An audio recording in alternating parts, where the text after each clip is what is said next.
जय मां दंतेश्वरी। अब से कुछ देर पहले मुझे दंतेश्वरी माता मंदिर में देवी का दर्शन करना और मां के आशीर्वाद लेने का सौभाग्य मिला। मैं महाराजा प्रवीर चंद्र भंजदेव जी को भी पुनः अपने श्रद्धा सुमन अर्पित करता हूं। मैं जब भी बस्तर आया हूं, जगदलपुर आया हूं, आप सभी साथियों ने हर बार इतना प्यार दिया है, इतने आशीर्वाद दिए हैं।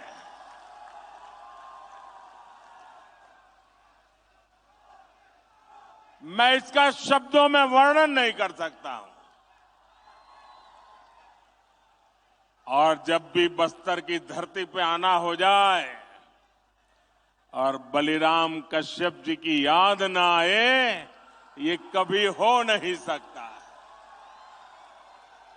अगर सच्चे अर्थ में बस्तर को समझना, क्योंकि मैं यहां संगठन का काम करता था, हर इलाके में जाता था, बहुत समय मैंने यहां बिताया और मुझे पूरे बस्तर को समझना, आदिवासी समाज को समझना, यहां की समस्याओं को समझना, बलिराम जी कश्यप जी एक प्रकार से मेरे गुरु की तरह काम करते थे।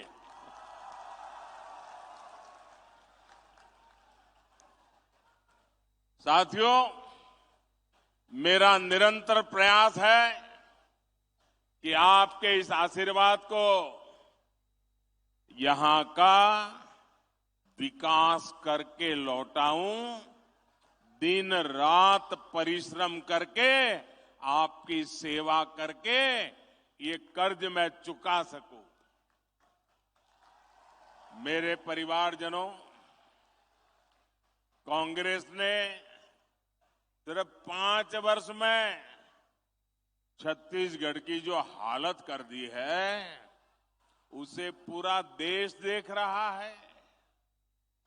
कांग्रेस के विधायकों और मंत्रियों ने जो कारनामे यहां किए हैं, उससे हर कोई त्रस्त है। चारों तरफ भ्रष्टाचार का बोलबाला है। छत्तीसगढ़ में अपराध चरम पर है। हत्याओं के मामले में छत्तीसगढ़ अग्रणी राज्यों में पहुंच चुका है।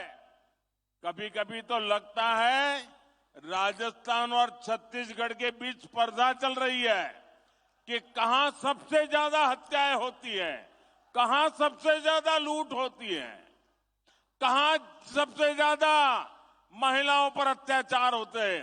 राजस्थान और छत्तीसगढ़ आजकल एक दूसरे की स्पर्धा में लगे हुए हैं। छत्तीसगढ़ में विकास या तो पोस्टर और बैनरों में दिखता है या फिर कांग्रेस के नेताओं की तिजोरी में दिखता है।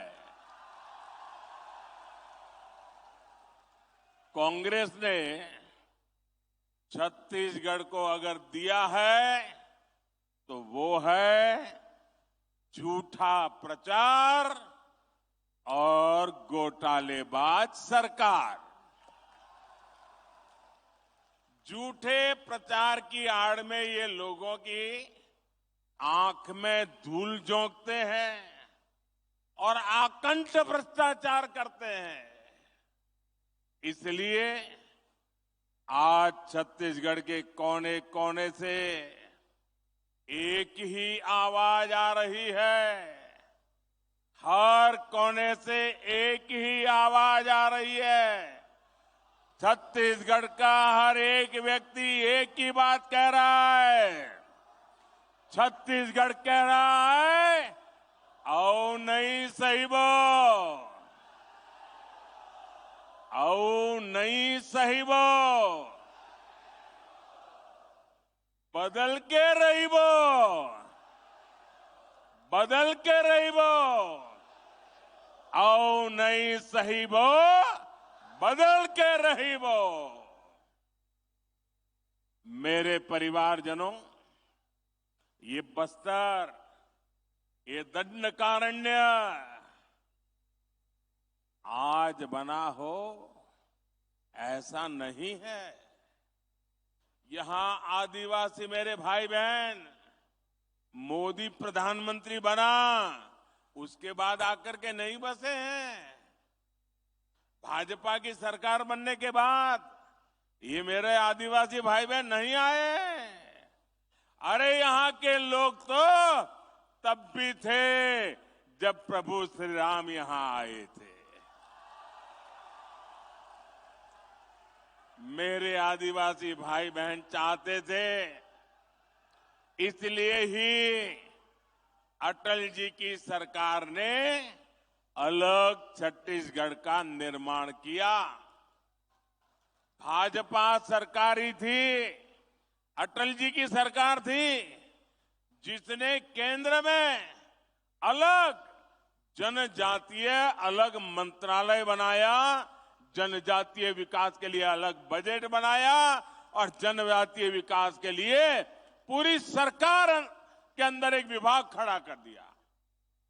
और कांग्रेस ने इतने दशकों का क्या किया भाई? कांग्रेस ने बस्तर को भी दशकों तक नजरअंदाज किया।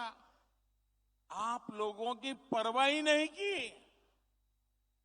उनके दो चार ठेकेदारों को संभालते थे और वही आपसे वोट लेकर के उनको दे देते थे, उनकी गाड़ी चल जाती थी, उनको आपकी परवाह ही नहीं थी। ये भाजपा सरकार है, यहां मेडिकल कॉलेज, इंजीनियरिंग कॉलेज बनाए। भाजपा सरकार ने दंतेवाड़ा में एजुकेशन सिटी बनाई और मैं तो उसको देखने गया था। साथियों, मैंने अपने जीवन का बड़ा हिस्सा, ये मेरा सौभाग्य रहा है कि राजनीति में आने से पहले मेरे जीवन के बहुत वर्ष मैंने आदिवासी क्षेत्रों में गुजारा है। मेरा तो आपसे सीधा नाता है, दिल का नाता है। मुझे गर्व है कि देश की पहली आदिवासी महिला राष्ट्रपति बनाने का गौरव भी भाजपा को मिला है। आप जानते हैं, कांग्रेस की तुलना में भाजपा सरकार आदिवासी समाज के लिए 5 गुना ज्यादा बजट देती है। अगर वो 1 रुपया देते थे तो हम 5 रुपया देते हैं, ये 100 रुपया देते थे तो हम 500 रुपया देते हैं। भाजपा सरकार ने ही 15 नवंबर यानी भगवान बिरसा मुंडा के जन्म दिवस को जनजातीय गौरव दिवस घोषित किया।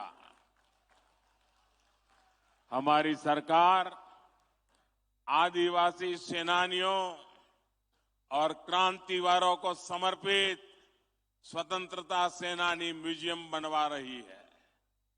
हमने जनजाति वर्ग के छात्रों को दी जा रही छात्रवृत्ति, उसको भी 2.5 गुना कर दिया है। बीते 9 वर्षों में 300 से अधिक एकलव्य मॉडल आवासीय विद्यालय मेरे जनजाति बच्चों के लिए हमने खोले हैं। साथियों, भाजपा सरकार देश में आकांक्षी जिला कार्यक्रम चला रही है। बस्तर संभाग के भी अनेक जिले ये आकांक्षी जिलों में शामिल है। अब तो हम उससे भी आगे बढ़ करके जिले से निकल के जाकर के आकांक्षी ब्लॉक्स की पहचान कर रहे हैं। इस अभियान के तहत शिक्षा, स्वास्थ्य और रोजगार से जुड़े बड़े बड़े प्रोजेक्ट्स यहां शुरू होने वाले हैं। इसके अलावा भी हम छत्तीसगढ़ के उसमें आधुनिक इंफ्रास्ट्रक्चर का निर्माण कर रहे हैं। आज भी यहां 26,000, 27,000 करोड़ रुपए उसके से भी अधिक प्रोजेक्ट बस्तर को मिले हैं, छत्तीसगढ़ को मिले हैं। मेरे परिवारजनों, आज यहां बहुत बड़े और देश के आधुनिकतम स्टील कारखाने का लोकार्पण हुआ है। आप मुझे बताइए, आपको गर्व हो रहा है कि नहीं हो रहा है? इतना बड़ा स्टील का कारखाना आपको मिला है, आपको गर्व हो रहा है कि नहीं हो रहा है? ये छत्तीसगढ़ कांग्रेस वालों को नहीं हो रहा है। इतना बड़ा कार्यक्रम अभी सरकार का था, छत्तीसगढ़ सरकार का एक भी मंत्री भी नहीं आया, मुख्यमंत्री भी नहीं, उप मुख्यमंत्री भी नहीं। आप कहिए भैया, आपकी भलाई के काम में ये सरकार ने आना चाहिए कि नहीं आना चाहिए? आना चाहिए कि नहीं आना चाहिए? ये आपका अगर भला चाहते हैं तो वहां आकर के बैठना चाहिए कि नहीं बैठना चाहिए? नहीं आते हैं। इसके दो कारण है। एक, उनको सरकार जाने की इतनी चिंता है कि उनके पास यहां आने के लिए समय ही नहीं है, सरकार बचाने में लगे हैं। और दूसरा कारण है, ये मोदी है। अगर मोदी के सामने जाना है तो कोई आकंठ भ्रष्टाचारी मोदी से आंख नहीं मिला सकता है। और इसलिए वो आने से डरते हैं, भाग जाते हैं। मेरे साथियों,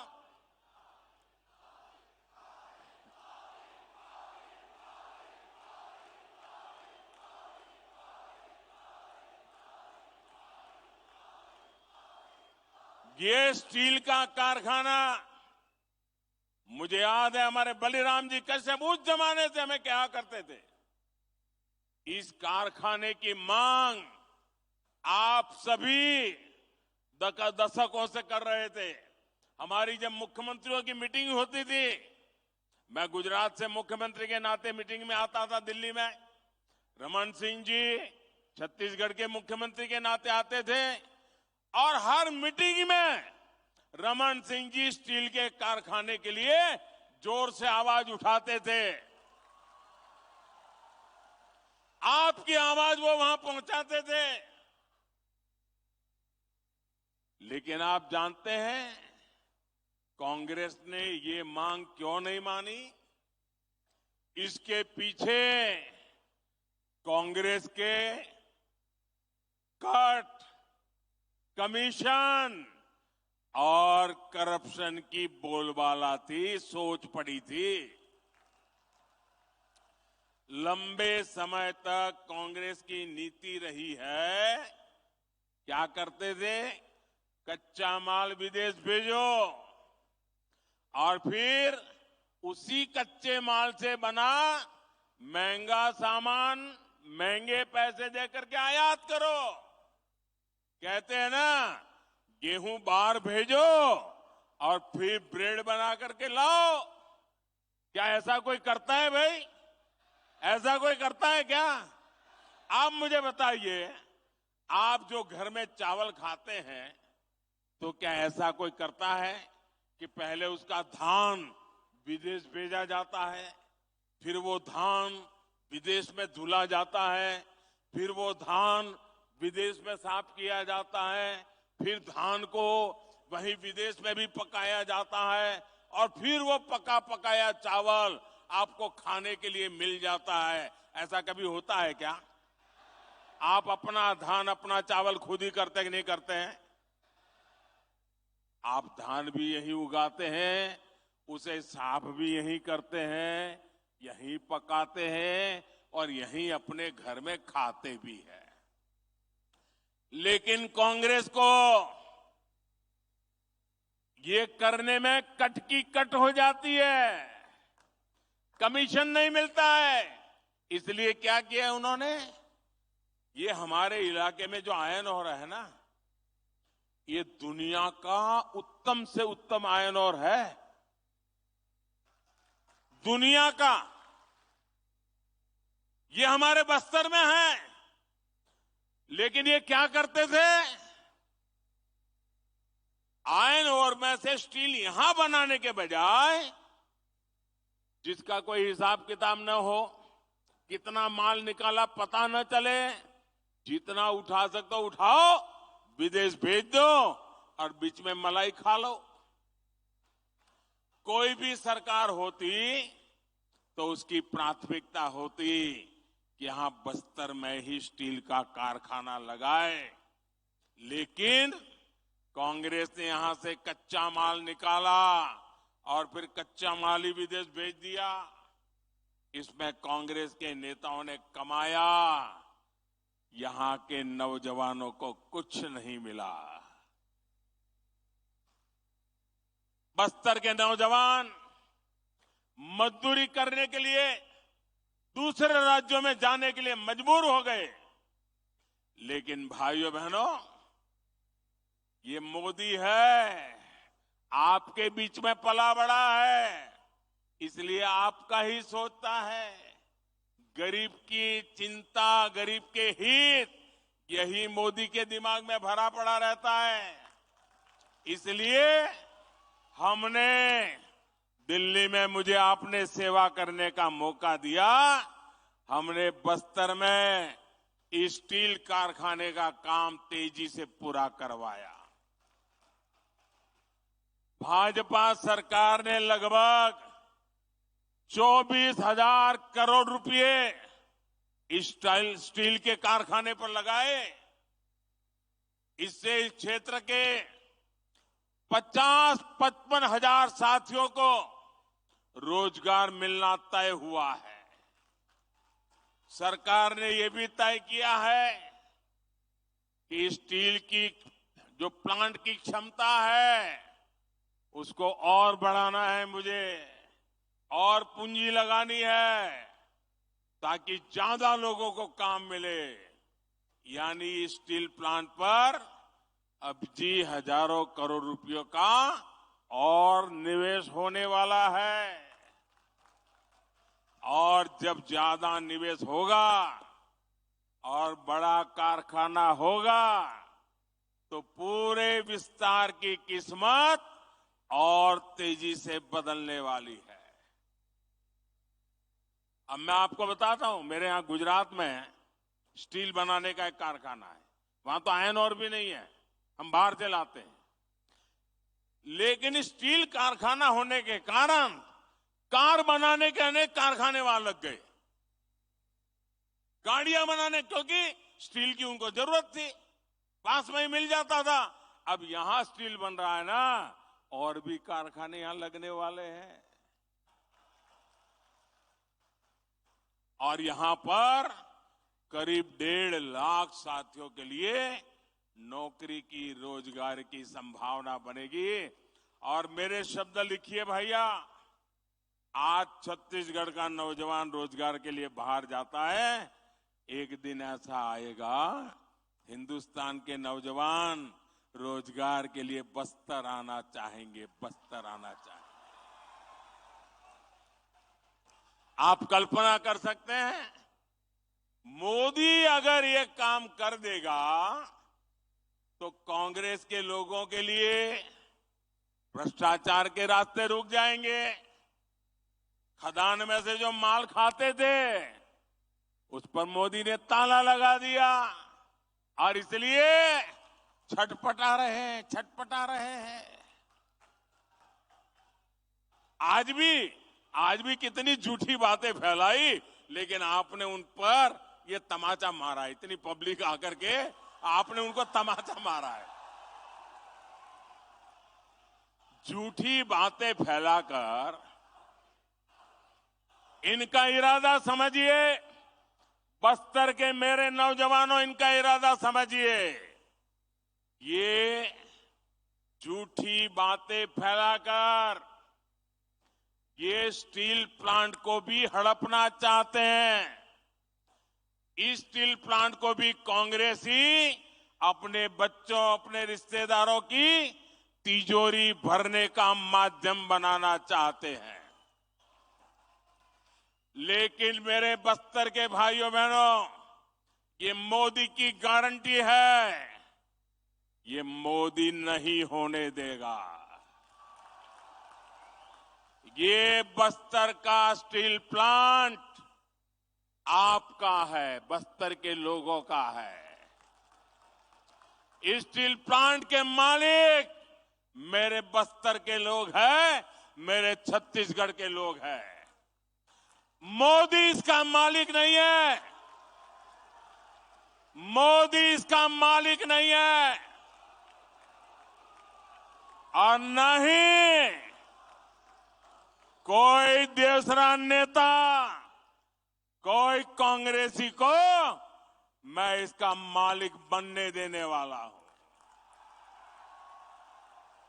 इस प्लांट के मालिक सिर्फ और सिर्फ बस्तर के मेरे भाई बहन है। ये हक आपका है, कोई आपका हक छीन नहीं सकता है। इस पर कांग्रेस के नेताओं को किसी भी हालत में कब्जा नहीं करने दिया जाएगा। उनको कटकी कंपनी, कमीशन कंपनी, भ्रष्टाचार, बेईमानी करने का मौका नहीं दिया जाएगा। आप मेरे साथ सहमत हैं? तो एक काम करिए, अपना मोबाइल फोन निकालिए और उसकी फ्लैश लाइट चालू कीजिए। मेरी इस बात के समर्थन में अपने मोबाइल की फ्लैश लाइट चालू करिए। शाबाश, देखिए, वाह, दूर दूर तक शाबाश। ये ताकत है। वाह, देखिए, ये मीडिया वाले आपकी फोटो निकाल रहे हैं। देखिए, ये समर्थन है। ये स्टील प्लांट के लिए समर्थन है। कैसा झूठ बोलते थे और ईमानदारी देखिए, ये सच्चाई यहां देखिए। बहुत बहुत धन्यवाद मेरे बस्तर के भाइयों बहनों।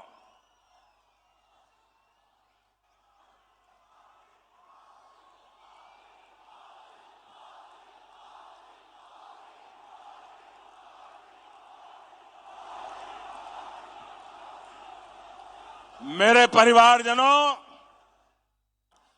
कांग्रेस का ट्रैक रिकॉर्ड दिखाता है कि उसे छत्तीसगढ़ के लोगों की परवाह नहीं है। उसकी प्राथमिकता सिर्फ और सिर्फ छत्तीसगढ़ की संपदा को लूटना है। छत्तीसगढ़ की खनिज संपदा को लूटने भी कांग्रेस ने कोई कसर नहीं छोड़ी। यहां से जो भी खनिज निकलता था, उसका लाभ कांग्रेस के राज में हमने बड़ा बदलाव किया। हमने डिस्ट्रिक्ट मिनरल फंड बनाने का फैसला किया। यानी जो भी खनिज यहां से निकलेगा, उसका एक हिस्सा आपकी मालिकी का होगा, आपके विकास के लिए होगा। ये खनिज मोदी की मालिकी की नहीं है। ये खनिज छत्तीसगढ़ की कांग्रेस सरकार की नहीं है, ये आपकी है। इसका हक आपको देने का काम ये मोदी ने किया है। भाजपा ने आपको विकास का साझेदार बनाया, आपको पार्टनर बनाया। इसके तहत छत्तीसगढ़ को 8,000 करोड़ रुपए मिले हैं। लेकिन जानते हैं कांग्रेस ने इस पैसे से क्या किया? यहाँ की कांग्रेस सरकार ने इसमें भी घोटाला कर दिया है। साथियों, आपकी वन उपज के साथ कांग्रेस ने क्या किया, ये भी आपने देखा है।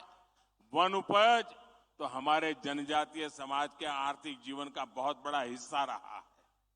लेकिन जब तक दिल्ली में कांग्रेस सरकार थी, तब तक ये लोग सिर्फ 10-12 वन उपजों पर ही एमएसपी देते थे। आज जो नौजवान हैं, उन्हें ये पता होना चाहिए कि उनके माता पिता, दादा दादी, नाना नानी को कांग्रेस ने नमक से ठगा है, नमक से ठगा है। ये आज के नौजवानों को मैं बताता हूं, चिरौंजी जैसे बहुमूल्य वन उत्पाद हमारे आदिवासी परिवार इकट्ठा करते थे, बोरा बोरा लेकर हाट बाजार पहुंचते थे। वहां उन्हें 2-4 किलो नमक देकर ही ठगा जाता था। आपके दादा दादी के साथ ये किया इन्होंने। ये तो भाजपा सरकार है कि जिसने राशन की दुकानों में मुफ्त में नमक देना शुरू किया, तब जाकर कांग्रेस का ये शोषण बंद हुआ। जो उत्पाद एमएसपी के दायरे में नहीं थे, उन्हें कांग्रेस के ठेकेदार ऐसे ही औने पौने दाम पर खरीदते थे, फिर ज्यादा मुनाफा पर बेच देते थे। आज भाजपा सरकार करीब करीब 90 वन उपज को एमएसपी के दायरे में ला चुकी है। कितनी 90। कितनी? पहले कितनी थी? 10-12। कांग्रेस के जमाने में कितनी थी? कांग्रेस के जमाने में कितनी थी?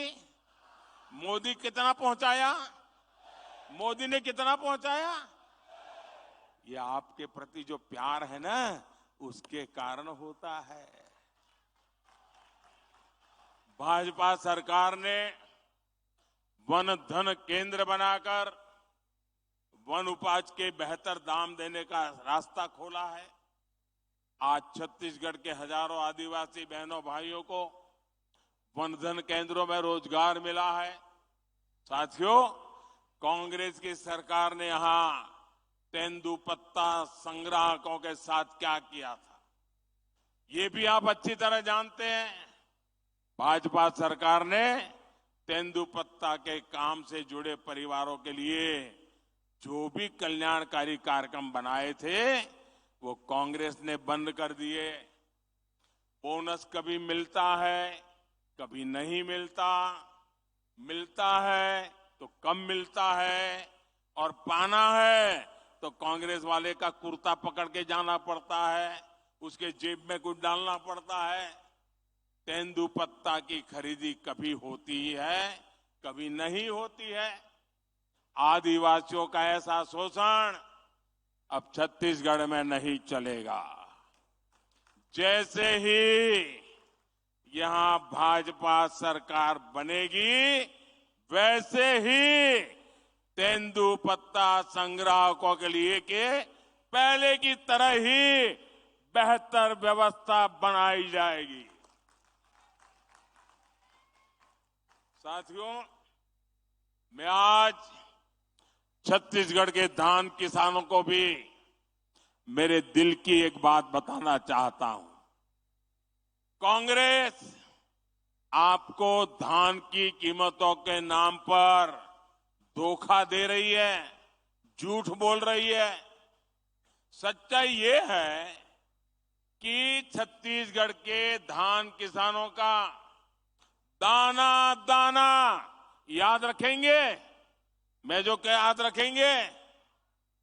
रखेंगे कि भूल जाएंगे? गांव गांव जाके बताएंगे।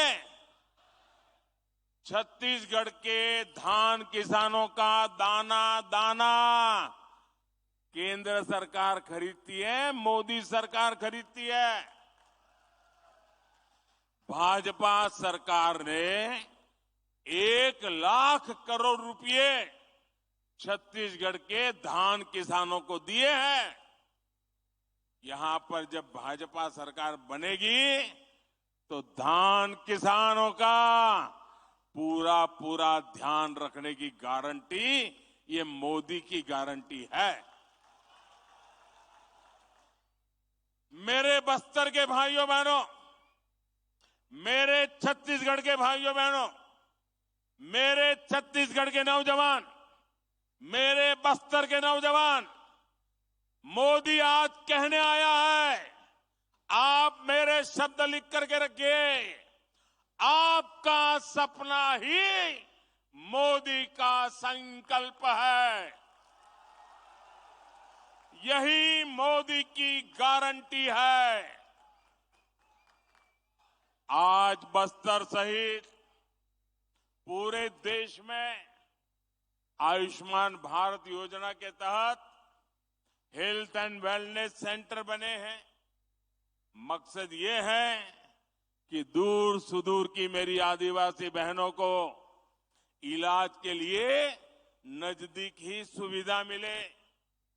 पूरे छत्तीसगढ़ में ऐसे लगभग 6,000 अस्पताल बनाए जा चुके हैं। इनमें से 1,000 से अधिक Ayushman health and wellness centre तो सिर्फ और सिर्फ ये मेरे बस्तर संभाग में है। मोदी ने ही आपके 5 लाख रुपए तक मुफ्त इलाज का प्रबंध किया, गरीब को मुफ्त राशन की व्यवस्था की, पक्के घर का इंतजाम किया, बिजली और पाइप से पानी का प्रबंध किया, आदिवासी परिवारों के बेटे बेटियों के स्वरोजगार के लिए सरकार विशेष स्टैंड अप इंडिया योजना चला रही है। साथियों, आज मैं बस्तर के छत्तीसगढ़ के युवा साथियों को भी एक बात बताना चाहता हूं। जो पहली बार अपना वोट डालने जा रहे हैं, वो नौजवान मेरी बात सुनिए। आपको 2014 से पहले की घटनाओं के बारे में जानना जरूरी है। 2014 से पहले दिल्ली में जो सरकार थी ना, अखबारों में बड़े बड़े घोटाले छाए रहते थे। लाखों करोड़ों के घोटाले, यही खबरें होती थी और पूरी दुनिया में हमारे देश का नाम पूरी तरह बदनाम करके रखा था। 2014 में देश ने कांग्रेस की सरकार को उखाड़ फेंका और पूर्ण बहुमत की भाजपा सरकार दिल्ली में बनाई। आज घोटालों के बजाय दुनिया में भारत के गौरव की चर्चा होती है, भारत के सामर्थ्य की चर्चा होती है। आप मुझे बताइए, आज दुनिया में हिंदुस्तान का डंका बज रहा है कि नहीं बज रहा है? ऐसे नहीं, पूरी ताकत से बताइए, हिंदुस्तान का डंका बज रहा है कि नहीं बज रहा है? अमेरिका में हिंदुस्तान का डंका बज रहा है कि नहीं बज रहा है? यूरोप में हिंदुस्तान का डंका बज रहा है कि नहीं बज रहा है? जापान में हिंदुस्तान का डंका बज रहा है कि नहीं बज रहा है? सिंगापुर में हिंदुस्तान का डंका बज रहा है कि नहीं बज रहा है? आपको गौरव होता है कि नहीं होता है? आपका माथा ऊंचा होता है कि नहीं होता है? इसलिए मेरा युवा साथियों, आपको एक बात जरूर ध्यान रखनी है। आज देश के बहुत कम राज्यों में कांग्रेस की सरकारें बची हैं और एक बार जाती है ना, 25-25 साल तक वापस नहीं आती है। और इसलिए जब इनके पास सरकारें ही कम है तो लूट का माल कुछ ही जगह से लूटना पड़ता है। इसलिए जहां भी इनकी सरकार बनती है वो जम करके लूटते हैं। पूरे हिंदुस्तान में उन्होंने राजस्थान, छत्तीसगढ़ ऐसे राज्य को लूट का सबसे बड़ा खजाना बना दिया है। छत्तीसगढ़ के ही लोग मुझे बताते हैं कि कांग्रेस के हर छोटे बड़े हर नेता ने 15 साल जो तक सरकार नहीं दी ना, वो जो खाद पड़ गई थी ना, वो भी जमा करने में लग गए 5 सालों में। यानी 15 साल तक इनको छत्तीसगढ़ को लूटने का मौका नहीं दिया। अब वो सारी कसर भी अभी निकालना शुरू कर दिए हैं। अरे इन्होंने तो गौमाता के नाम पर भी भ्रष्टाचार किया है। जिन्होंने गोबर तक को नहीं छोड़ा, उन्होंने क्या क्या नहीं किया। इनके भ्रष्टाचार के सबसे बड़े भुक्तभोगी मेरे नौजवान हैं, मेरे बस्तर के लोग हैं। कांग्रेस ने युवाओं को नौकरी का वादा दिया था, लेकिन नौजवानों की नौकरी में ही घोटाला कर दिया। कांग्रेस के नेताओं ने पीसीएस भर्तियों में अपने बच्चों, अपने रिश्तेदारों को सेट कर दिया। किया कि नहीं किया? चारों तरफ लूट मचाई कि नहीं मचाई? इनकी पार्टी तो राजनीति में भी अपने ही बच्चों को सेट करती है और नौकरियों में भी यही करती है। छत्तीसगढ़ के लाखों परिवारों, आदिवासी, पिछड़े परिवार के बच्चों से कांग्रेस ने नौकरियां छीन ली है, आपका अधिकार छीन लिया है। नौकरियों तो दी नहीं, जो पहले से सरकारी नौकरी में है उनको भी कांग्रेस ने, लोगों ने लूटा है, परेशान किया है। ट्रांसफर पोस्टिंग को लेकर यहां सरेआम भ्रष्टाचार हो रहा है, बोली बोली जाती है, ऐसे ही उगाई की जा रही है। इसलिए छत्तीसगढ़ कह रहा है, औ नहीं सही वो बदल के रही वो, औ नहीं सही वो, औ नहीं सही वो, ये अब नहीं सही वो।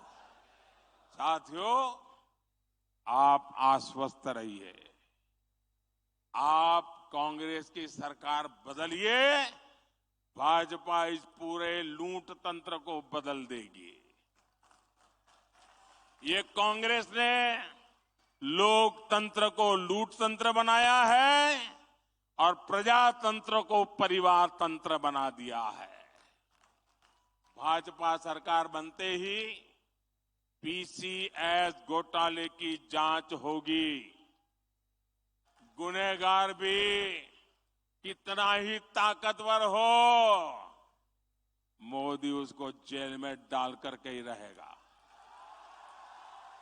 हर नौजवान, हर सरकारी कर्मचारी को पूरा न्याय मिलेगा। मेरे परिवारजनों, कल से कांग्रेस ने एक अलग लाभ आरोपना शुरू कर दिया है। ये कांग्रेस के नेता कहते हैं, जितनी आबादी उतना हक। मैं कहता हूं, इस देश में अगर सबसे बड़ी कोई आबादी है तो वो आबादी गरीब है, और इसलिए मेरे लिए गरीब ही सबसे बड़ी आबादी है और गरीब का कल्याण यही मेरा मकसद है। मैं सोच रहा था कि पूर्व प्रधानमंत्री मनमोहन सिंह जी क्या सोच रहे होंगे। भारत के पूर्व प्रधानमंत्री मनमोहन सिंह जी तो कहा करते थे कि देश के संसाधनों पर पहला हक माइनॉरिटी का है, अल्पसंख्यकों का है, और उसमें भी मुसलमानों का है। अब कांग्रेस कह रही है कि आबादी तय करेगी कि पहला हक किसका होगा। यानी क्या अब अल्पसंख्यकों का हक कांग्रेस कम करना चाहती है क्या? और आबादी के ही हिसाब से ही अब तय होने वाला है, तो पहला हक किसका होगा भाई? किसका होगा? आबादी किसकी ज्यादा है? किसका हक होगा? जरा कांग्रेस वाले स्पष्टता करें, क्या आबादी के हिसाब से हक मिलेगा क्या? तो क्या अल्पसंख्यकों को कांग्रेस हटाना चाहती है क्या? तो क्या सबसे बड़ी आबादी वाले हिंदू अब आगे बढ़कर अपने सारे हक ले लें क्या? मेरे परिवारजनों, मैं पिछले काफी समय से कह रहा हूं और फिर आज दोहरा रहा हूं कि कांग्रेस पार्टी को अब कांग्रेस के लोग नहीं चला रहे। कांग्रेस के बड़े बड़े नेता मुंह पे ताला लगा के बैठे हैं, न उनको पूछा जाता है, न वो ये सब देख करके बोलने की हिम्मत करते हैं। अब तो कांग्रेस को आउटसोर्स कर दिया गया है। कांग्रेस को अब ऐसे लोग चला रहे हैं, पर्दे के पीछे लोग ऐसी कमाल कर रहे हैं, ऐसे खेल खेल रहे हैं जो देश विरोधी ताकतों से मिले हुए हैं। कांग्रेस किसी भी कीमत पर देश के हिंदुओं को बांटकर भारत को तबाह कर देना चाहती है। कांग्रेस गरीबों को बांटना चाहती है। मोदी ने पिछले 10 साल में सारी योजनाएं ऐसी बनाई ताकि गरीबों में एक आत्मविश्वास पैदा हुआ है। और मेरे लिए तो इस देश का गरीब यही सबसे बड़ी जाति है, यही सबसे बड़ी बिरादरी है। अगर गरीब का भला हो गया, देश का भला अपने आप हो जाएगा। आज तक कांग्रेस ने यह खुलासा नहीं किया है कि कांग्रेस ने एक दूसरे देश के साथ क्या गुप्त समझौता किया है। लेकिन देश देख रहा है, इस समझौते के बाद कांग्रेस और ज्यादा भारत की बुराई करने में मजा आने लगी है। भारत के अच्छी बातों को बुरी तरह पेश करने में मजा आ रही है। ऐसा लगता है जैसे उनका भारत का प्रेम ही कम होता जा रहा है। मैं सभी देशवासियों